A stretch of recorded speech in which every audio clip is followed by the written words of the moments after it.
It's the Michael Patrick Leahy Show, broadcasting live from downtown Nashville. And now, here's Michael Patrick Leahy. And good morning to the John Fredericks Radio Network. I am Michael Patrick Leahy, and indeed we are broadcasting live from our studios in downtown Nashville. Welcome to everyone listening on the John Fredericks Radio Network all across the United States of America. Also to our friends on the YouTube channel, Michael Patrick Leahy. You can reach me on X, formerly Twitter, Michael P. Leahy. We've got a lot to say this morning.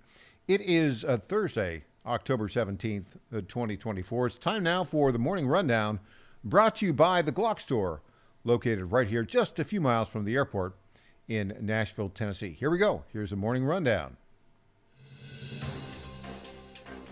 And number one, the numbers for the day are 19 and 12.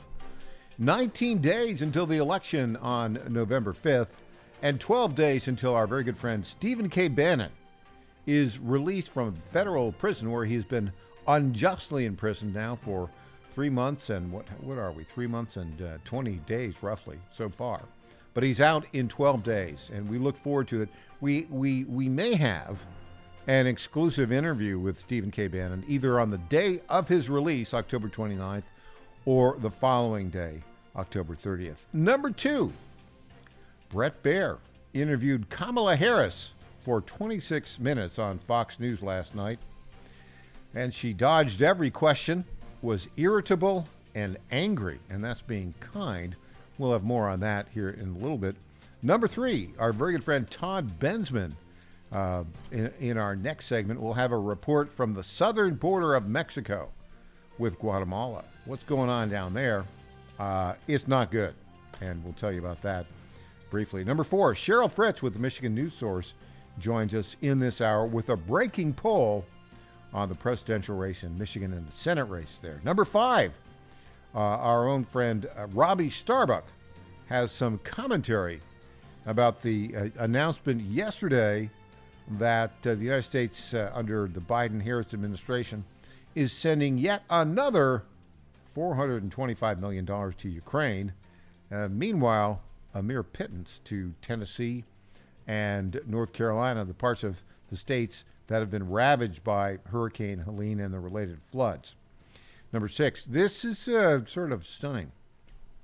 A young, black, pro-life Tennessee wife and mother of two has just been imprisoned by the Harris administration to 3 years in federal prison in Alabama on charges of, wait for it, unlawful assembly. 3 years. What's going on with that? We'll be talking in great detail about that over the next week. And then number seven, out in Arizona. You know, Arizona, where, according to most polls, Donald Trump, it's a battleground state. Biden, quote, won it, end quote, by a little over 10,000 votes last time. In Arizona, there is a contested Senate race. The incumbent, Kristen Sinema, is not running for re-election. She's a Democrat / independent. It's a race there between Ruben Gallego, who's basically a communist Democrat, against our friend Kari Lake. Today, his divorce records are going to be released. That's after a ruling by the Supreme Court there. Why does this matter? He divorced his wife, who's now the mayor of Phoenix, when she was 9 months pregnant with their child. What is the rest of the story? Well, we'll find out later today. So there you go. That's it. That is the Morning Rundown for Thursday, October 17th, 2024. And as always, the Morning Rundown is brought to you by our good friends at the Glock Store, glockstore.com. You know, I stopped by, I guess, about a week ago. Yeah, I went to the Glock Store and had a nice conversation with our good friend and longtime sponsor, Lenny McGill, who's the founder and CEO of the Glock Store, on the web at glockstore.com.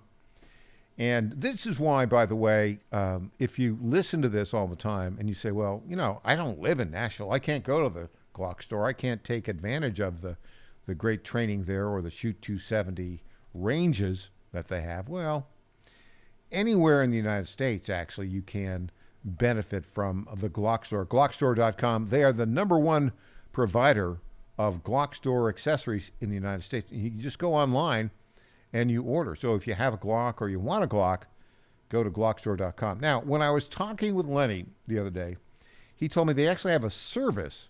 It's a very popular service. It's called the 10-day red dot optic cut. So you can mount almost any red dot optic directly to your Glock. And he showed me how they did it, and it was very, very impressed with it. And I asked, can I offer a deal on that to our listeners? And Lenny told me, they don't normally do discounts, but it's so popular, they've already done, wait for it, 11,000 slides, right? The slides that they cut. You send your gun into them, and they cut it so that the slide will fit on it, and they ship it back. You get it within 10 days. That's why they call it the 10-day red dot optic cut. But here's what he told me. If I really wanted to, that I could offer a 20% discount to all of my listeners, but only for a limited time. So I told you, the guy's a good friend.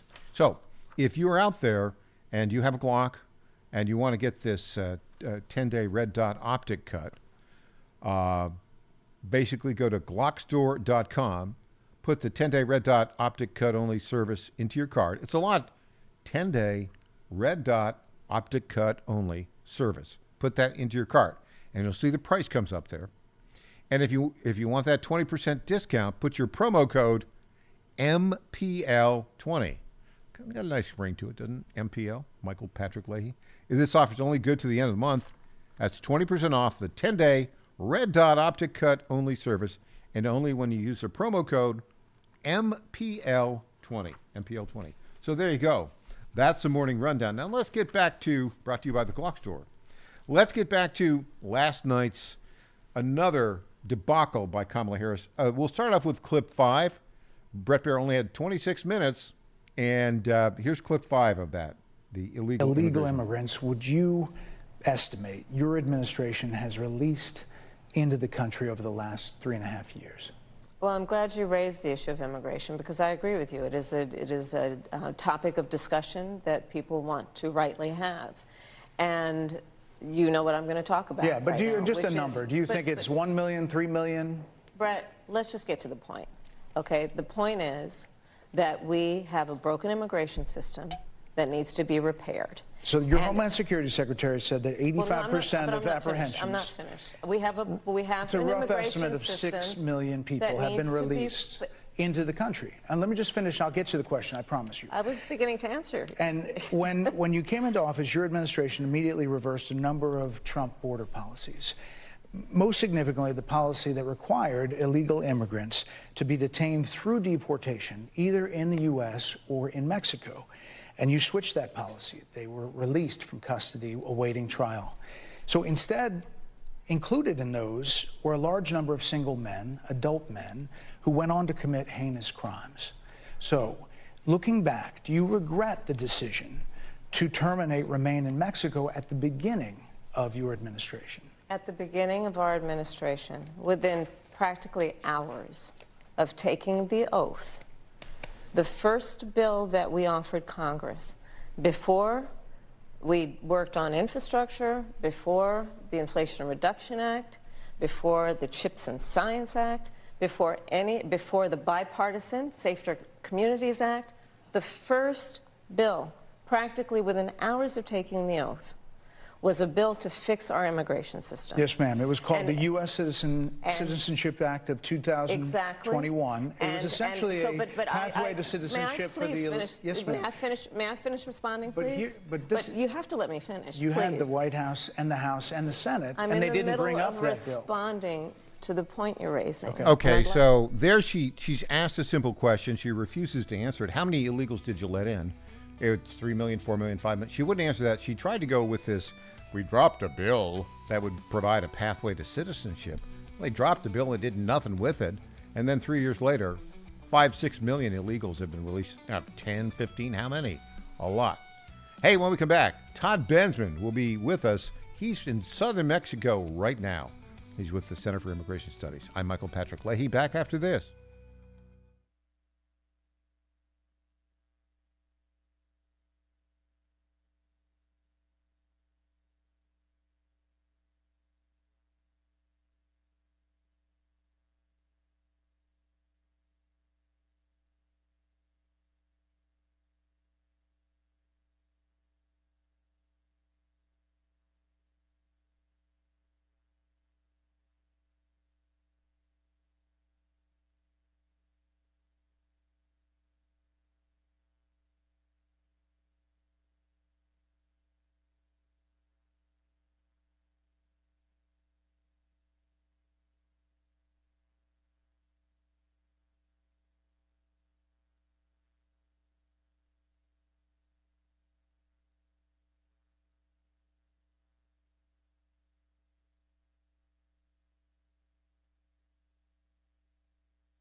Hey there, this is Lenny McGill, founder and CEO of The Glock Store.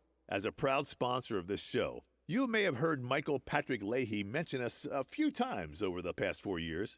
But today, it's me on the radio telling you how pleased we are to be associated with Michael Patrick Leahy and his dedication to the highest levels of professional journalism.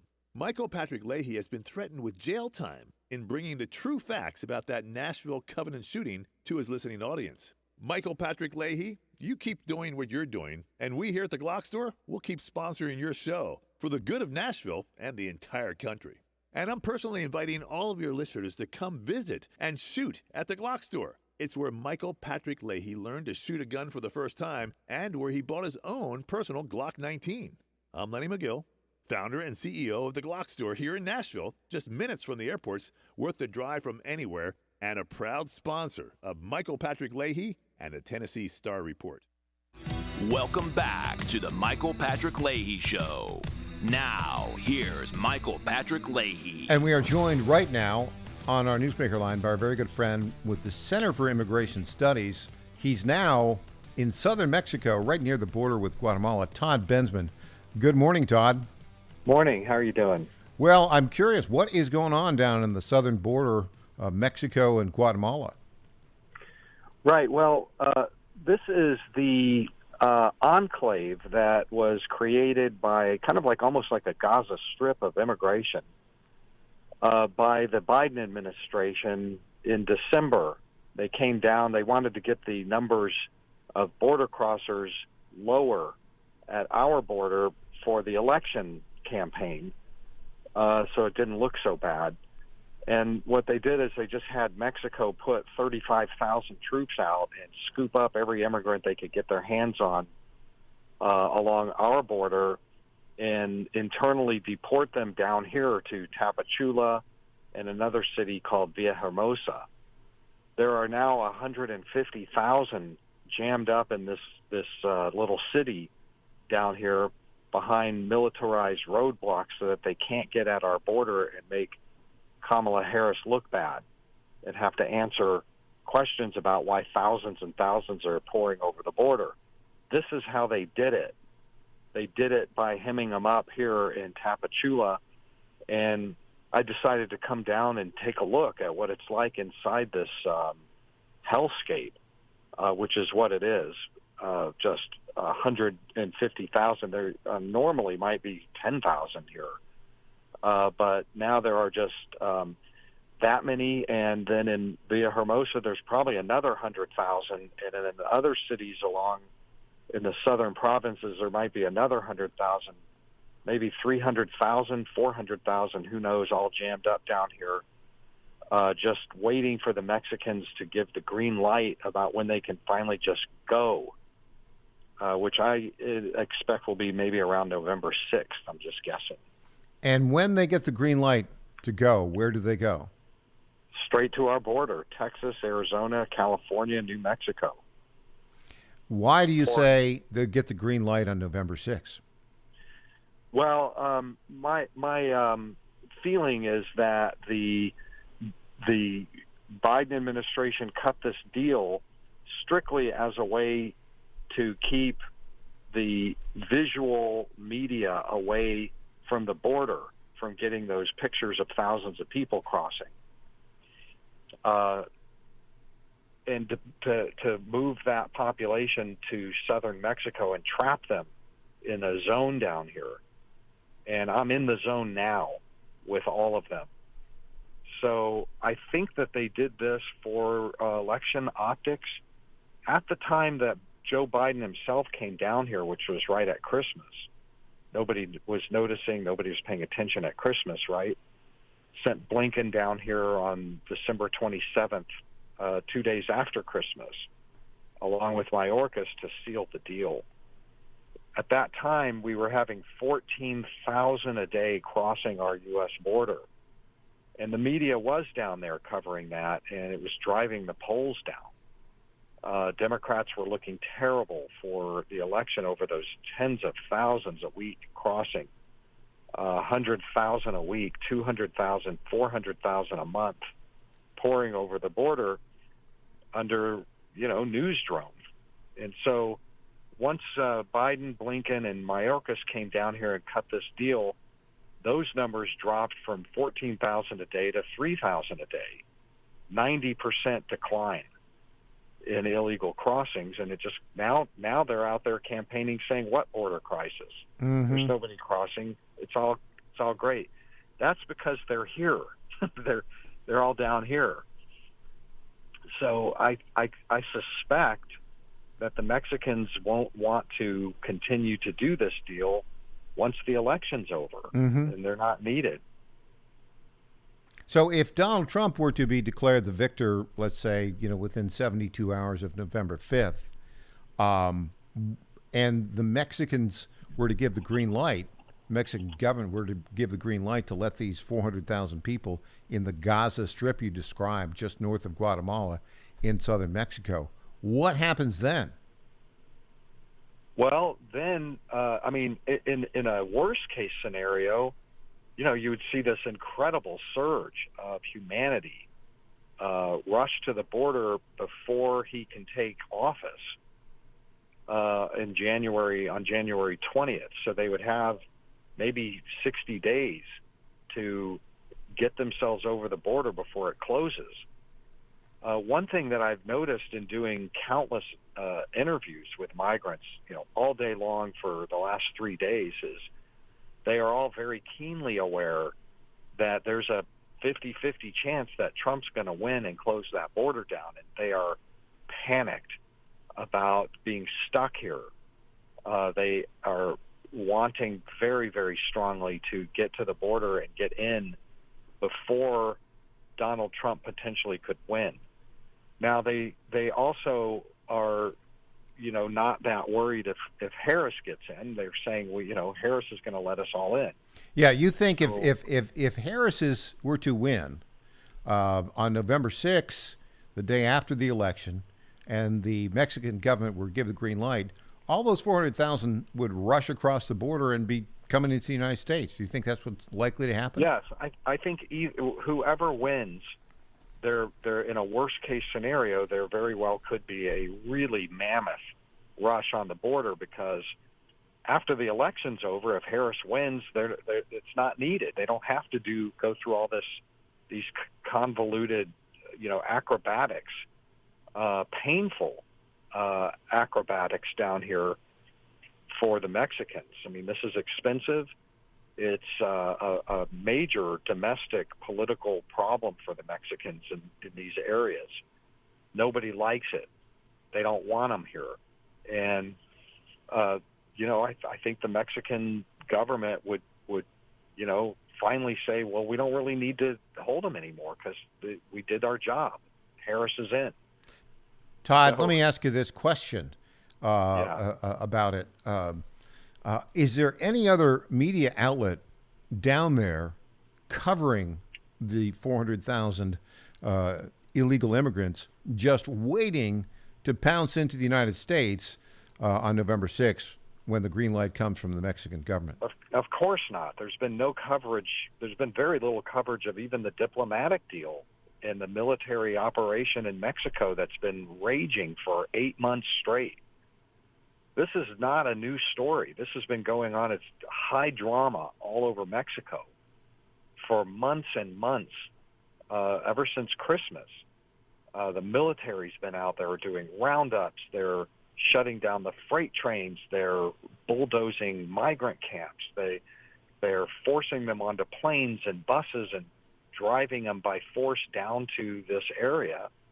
And heck, if that wasn't a news story, it's certainly not a news story today. But I think it is. I've been covering it all along. I think it's a major diplomatic story. It's a major political story for the U.S., and it's a major border security story. It's got everything. And it's a human interest story that I don't think I've ever seen. I mean, the human toll on both the immigrants and the people who live down here is monumental. It's sweeping.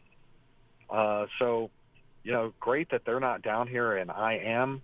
I like it, but it's also bad for the American people, I think. I think that there ought to be media coverage. Are you creating videos of this? Are you creating visual images of it? And where can we get them? Yes, go to my X account, Bensman at Bensman Todd, and I've been posting a lot of video, a lot of photos. I was with a migrant caravan that was moving out of Tapachula to another Chiapas city because they're so crowded in down here. Mm-hmm. The misery index is so high that the government is allowing them to caravan to other southern cities beyond Tapachula. You have to remember that the migrants are still pouring in from Guatemala.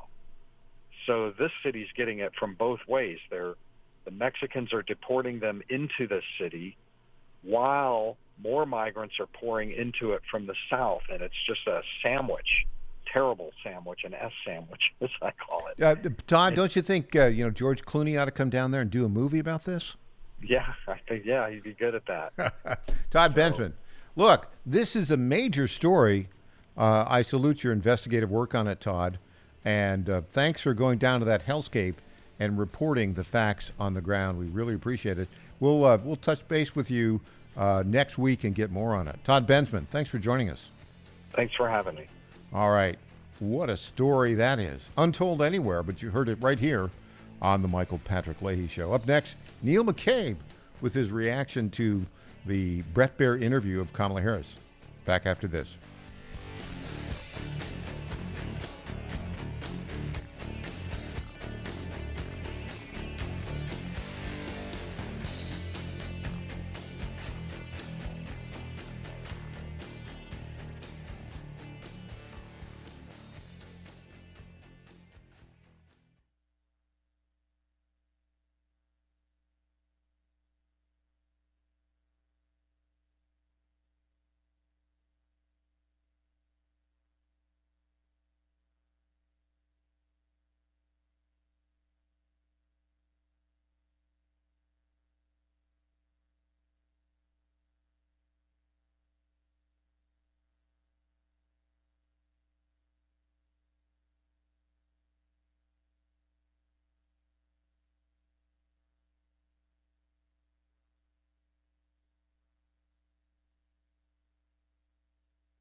My fellow Americans, I have to tell you about my good friends at D.T. McCall and Sons. They have furniture and appliances and a lot more. They've been family owned in Middle Tennessee for over 100 years, and they're not going to rip you off. No hidden charges, no delivery charges, no charges for all of the crazy things. These are sick people at the lumber yards. These are very sick people. They charge you for cords and hoses and haul off. They charge you for all of these things. They call them hidden charges. It's the type of surprise that you don't want to see. It's like an October surprise, but it's worse. D.T. McCall and Sons, they're not going to do that. They're great people. They're going to give you a great deal with locations in Lebanon, Carthage, Lafayette, Cookeville, and Franklin. D.T. McCall and Sons will give you the deal of your life. Check them out today or go to dtmccalls.com. Welcome back to the Michael Patrick Leahy Show. Now, here's Michael Patrick Leahy. We welcome to our Newsmaker line one of the very best political reporters in the entire United States, our very good friend now reporting for Red State, previously with us at the Star News Network, with the One America News, with Breitbart, a fantastic record of journalism. The great Neil W. McCabe. Neil, did you watch the Bret Baier interview last night? That was really something, huh? I give her credit because doing it was a victory. Surviving it was a victory.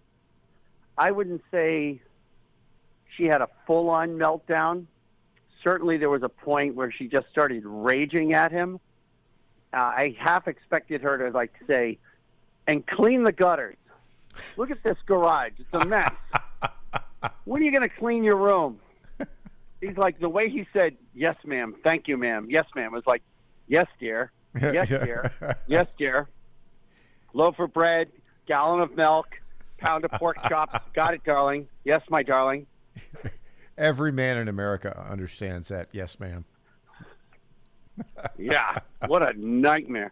She is a nightmare. So, you know what I thought when I'm watching it? I'm thinking, Kamala Harris could have benefited by attending the Defense Information School like the great Neil McCabe and J.D. Vance. Yeah, her block and pivot skills aren't very good.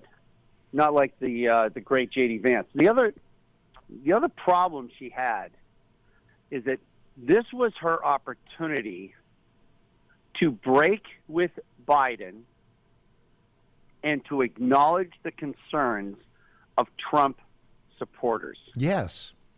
And give them permission to vote for her because she will address their concerns. Basically, the winning formula is to offer someone Trumpism without Trump, which DeSantis could not pull off. She had that moment, and she walked up to the line, and then she chickened out. Yeah, and I think. Go ahead. Yeah, no, I was just going to say I had the same reaction. First, in the post-interview discussion by Bret Baier, he noticed that she tried to Bigfoot him at the beginning, right? She was supposed to be there for 25 minutes to half an hour from 5 to 5:30 Eastern. She was 17 minutes late. That's a power move on her part, of course. Right. And then, like 20 minutes into the interview, there were, according to Bret Baier, 4 of her handlers were probably David Plouffe and Jen O'Malley Dillon were there, going, wrap it up, wrap it up, wrap it up, wrap it up. Hard out. Hard out, hard out, hard out. And you could see that he was frustrated in that. I saw in Bret Baier a fire for the truth that, I haven't seen as much lately. I could tell he asked very straightforward questions. For instance, the whole thing started off for her on the wrong foot. He says, how many illegal aliens have you let into the country? Right. She wouldn't answer the question. It's a simple question of fact, right? And then she goes into this, well, we dropped a bill that would have, and he said, yeah, I know what that bill was. That bill was a pathway to citizenship not very popular with anybody. He had no chance of passage. He really had to interrupt her, and he was actually quite gracious in the way he interrupted her, but it was contentious from the very beginning. Your thoughts on that, Neil McCabe? Yeah, and she had no problem talking over him. And at some point, I thought it was more like a duet. It was interesting too that Baird is the first guy, in a national mainstream media platform to actually call Harris out on that Langford bill. Yeah. Because, the Senate is controlled by the Democrats, not some Republican ex-president. Mm-hmm. And so, there were 6 Senate Democrats who voted against the bill. That's what killed it. And so he made that point, but, she's like, she absolutely refused to acknowledge it. I think that if you look back at the sugar high that we now know as the Good Vibes campaign, when Harris was shot into the national stage like a cannon, and that she went on a streak of uninterrupted success, mm-hmm. and dominating the news cycle, almost from the point of the night of the Biden debate when she went on TV right away, and she was like a runaway freight train. And part of that, especially in the beginning, is when she said we have to get tough on the border, and it really freaked me out, because if she acknowledged that the border was a problem and she said I'm going to get tough on the border, and she broke with Biden on the border, and basically the idea, what I was telling people, is Trump won the argument, but he won't win the election if Harris is strong on the border. Exactly right. In 2016, both Bill Clinton and Chelsea Clinton criticized Obamacare and said Obamacare has to be changed. Changes have to be made. And it was like setting the table for Hillary to make that break. Mm-hmm. She took the coward's choice, which is what Harris did last night. She was a coward. It was right there. And if she had broken with Biden on the border, she'd be the president of the United States. Well, let's go behind the scenes here. Now, there's this battle. We had Matt Boyle on earlier this week, who said there's a battle for control in the Kamala Harris campaign between David Plouffe, the Obama political hack, and Jennifer, I think, O'Malley Dillon, who's sort of the Biden political hack. And it seems to me one of those two brainiacs should have said to Kamala Harris before that interview exactly what you said. Look, we need to break some news here. We've got 25 minutes. We need to break some news, and we need to break from Biden or something along those lines, right? She should have had something ready to drop. And yet the only thing she had ready to drop was word salads that you've heard 5 million times before. And she came in very contentiously. Was this a failure on the part of her staff, or was this a failure on her part, in your view, Neil McCabe? Well, I would back off calling Plouffe a hack because, I wouldn't call Satan a hack. Plouffe is the guy who, with David Axelrod, got Deval Patrick, a Chicago native, a black Chicago native, elected governor of Massachusetts in 2006. And they field tested all of the Obama stuff for 2008. And they ran Deval Patrick's reelection campaign in 2010 to field test all of the ideas for the Obama reelection. And of course, he's a political genius. And in 2020, he spent $400 million given to him by Mark Zuckerberg to put Biden in the White House.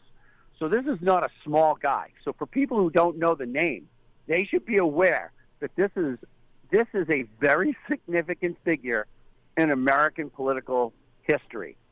And I believe that he would have the strategic and tactical chops to do exactly what you suggested, Mike. The problem is Dylan is a field operator, really a community, what we used to call like a community organizer, right?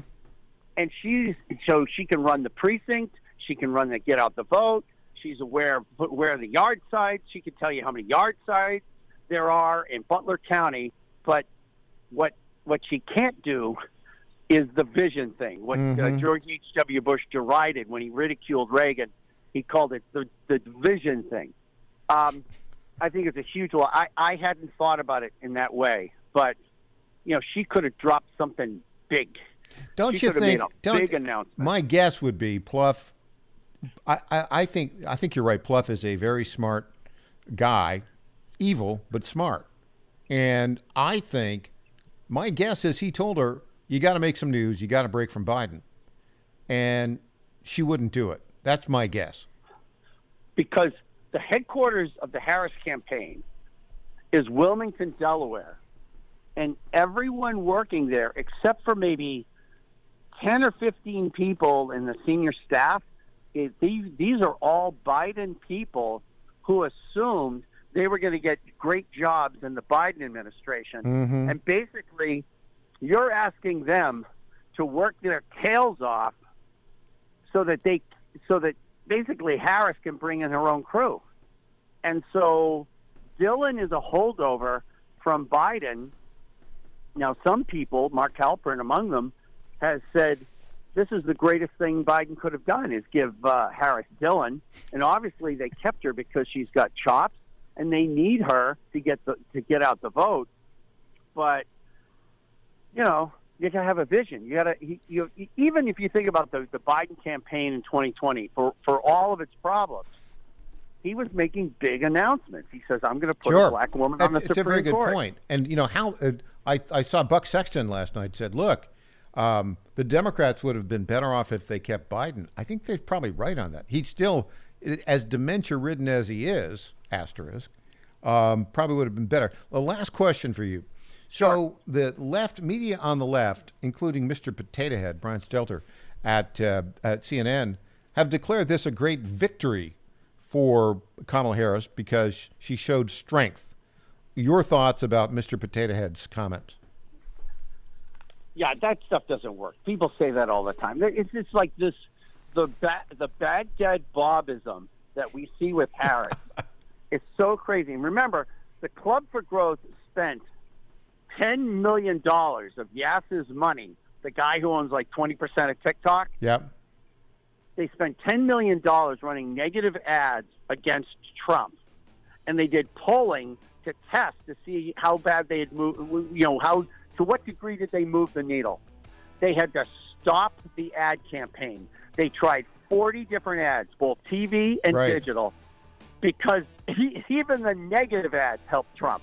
And on that note, the great Neil W. McCabe, thank you for your expert insight and analysis. And by the way, as a graduate of the Defense Information School, you know how to get it done. All right, Neil McCabe, thanks for joining us today. Be good, Michael. All right, when we come back, Cheryl Fritz with a poll from Michigan. Back after this.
Welcome back to the Michael Patrick Leahy Show. Now, here's Michael Patrick Leahy. We welcome to our Zoom newsmaker line right now our very good friend for many years, the editor of the Michigan News Source, Cheryl Fritz. Welcome, Cheryl. Good morning. Good morning to you, Michael Patrick. Cheryl, you have a breaking poll for us in Michigan, presidential and Senate numbers. What do you have? When was the poll conducted, and what's the margin of error, and what are the results? Be the details, huh? It was conducted a little over, or just about a week ago, by Michigan News Source and Mitchell Polling. I wish I could say the margin of error is plus or minus 4%. I wish I could say there was a dramatic change, but maybe that's where the story is. There isn't a dramatic change. Right now, Trump leads by 1%. And of course, with a plus or minus of 4%, it's a statistical dead heat. So President Trump is holding his own in Michigan, but they're in a dead heat in the presidential race. It's what, 49 Trump, 48 Harris, something like that? What are the exact numbers?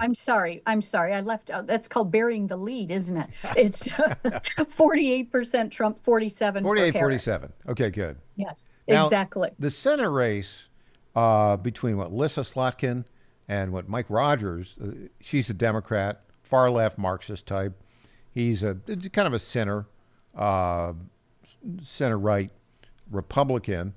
And that has not been a Senate race that had been considered a likely pickup, kind of a little bit of a longer shot. What are the numbers in the Senate race, Cheryl Fritz? Interestingly, right now, Slotkin is ahead 47-43. So you'd go, oh gosh, it's 4 point again within the statistical number of plus or minus 4. Last month, when we did another poll with the same group, Slotkin was ahead 49-44. So it's a slight narrowing. Decline for Slotkin. Mm-hmm. Slight decline, yes. So we'll take that. It's good news. It's interesting news, depending on who you are rooting for, but. One of the things in the presidential, in Trump-Harris talking about it, the pollsters apparently are finding a lot of folks don't want to say, they're calling them shy Trump voters. Voters who, even on an anonymous survey, they won't say that they're voting for Trump. So in trying to get around that and figure out, they've started asking the question, who are your friends and neighbors voting for? There you go, When they changed the question to that, Trump was ahead 35% over Harris. I thought that was fascinating. Yeah, and that, the late, great Patrick Goodell, when I was at Breitbart and working with our friend Neil McCabe, and I was a polling editor there, he was insistent that those were the kinds of questions to ask to root out the shy Trump voter. That appears to be a phenomenon that to this day still exists. But my theory on that is there are a lot of people out there who sort of were independent or even Democrat who are secretly shy voters. Are you seeing that for Trump? Are you seeing that in Michigan, Cheryl Fritz? Well, I think we are. And based on this, the pollster, Mitchell, said that. When we asked the different question, it went from 48-47 to Trump to 45-35 for Trump. So I think that bears out what you're just talking about as well. That shy voter for Trump will say what their neighbors are doing, what they think, but won't say for themselves particularly. So I think that's a very interesting way to ask a question. We all know that polls, of course, are a snapshot in time, and it depends on the way you ask the questions. But I thought that was really, really very interesting. Trump, also some of the numbers in our article on Michigan News Source that went up last evening, Trump leads with women 48-7 to 47-3. Again, such a slim margin. Harris, the results showed, leads with men 48 to 47.8. So again, so negligible. So it's just fascinating what's happening in Michigan. Yeah, the other fascination, and every state has its own sort of demographic peculiarities. Michigan is particularly peculiar, it seems to me, Cheryl. One of those peculiarities is the concentration of Muslim population, Muslim voters in Dearborn, Hamtramck. I guess with the mayor of Hamtramck, who's Muslim, came out and endorsed Donald Trump about a week ago. And now I heard that the Trump campaign is putting a campaign headquarters, a campaign office in Hamtramck. Is that true? It is actually, and it's a bold move. The campaign office is being run by the Oakland County GOP, and they are opening an office in Hamtramck. As you said, Hamtramck area is about 28,000 residents. 60% are Arab Americans, Muslim Americans, and they are boldly go. I mean, the mayor is a Democrat. His name, I want to make sure I get it right, Amir Ghalib, is a Democrat who came out and endorsed Donald Trump after they had about a 20-minute conversation when Trump was in Flint for a rally. So the two met up, apparently had a meaningful conversation, and the mayor of Hamtramck endorsed Trump.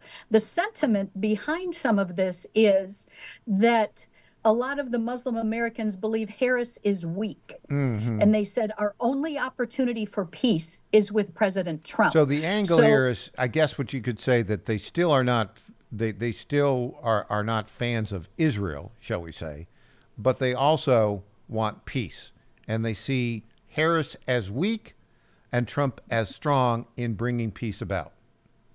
That is absolutely it. And they see Harris as trying to ride both sides of the fence and believe that, and the statement literally in our story we had a couple of days ago, yesterday, time flies, yesterday on Michigan News Source, that the breakdown, and that was a quote from one of the residents, Harris is weak, Trump is strong. We need to end this and get peace. That's a very good way, a very, very key point. Okay, last question. We have 30 seconds. You watched the Brett Barry interview of Kamala Harris. Have you talked to anybody on the ground in Michigan, and what reaction do you have? It's been kind of universal that she got angry very quickly. She wasn't used to being asked any follow-up questions, much less a good follow-up question that forced her to actually answer the question.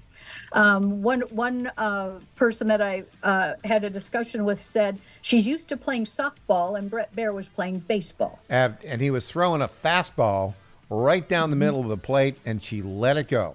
All right. She let it go. Thank you. Didn't swing. All right. Cheryl Fritz, thanks for joining us today. All right. Thank you so much. All right. When we come back, we'll have, in our next hour, we'll be joined by Robbie Starbuck. I'm Michael Patrick Leahy.